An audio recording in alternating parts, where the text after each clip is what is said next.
আমার বিচার যে না পায় আমি সব কিছু তছনছ করে আর আমি একদম যেমনি হোক আমার বিচারটা কিন্তু করতে হোক। বিচার না হইলে আমি কিন্তু গলায় ফাঁড়িতে মরে যাবো না, ঠিক আছে? তুমি যে বিচার বিচার করতেছো, তোমার বিচারটা কি? এখানে চেয়ারম্যান সাহেব আছে, ঠিক আছে, বলো। এই বেটা কি আর বিচার খুলি গো, চেয়ারম্যান সাহেব আছে সব এলে আমি মিটমাট করে দিতাছি। আমার মুরগি মায়েরা খাওয়া রাইছে, আমি এটা যদি বিচার না পাই তাহলে কিন্তু আমি ফাঁড়িতে মরে যাবো, ঠিক আছে? এই বেটা, আমার এলাকায় মুরগি চুরি করে খাবো, আমি তার বিচার করতে পারবো না। আমি চেয়ারম্যান সাহেব দেওয়ার করলে আমি মুরগি চুরি করে খাবো। এই কোথাও আমার দারোয়ান, যাও তো।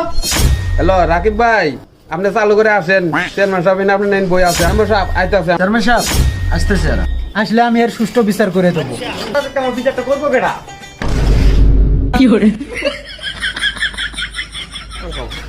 চেয়ারম্যান সাহেব, এই যে পলাই যাবা ধরছিল, গাইকে ধরে লইছি। আমি কি এমন অপরাধ করছি যে আমার লগে এমন ব্যবহার করা হইতাছে? গলা দোয়া দিছিলাম, তুই আমার ধরে নিয়ে আসছ। এই বেটা, আমার এলাকায় গরম দেয় তো, ডাক্তার কেটা আছে?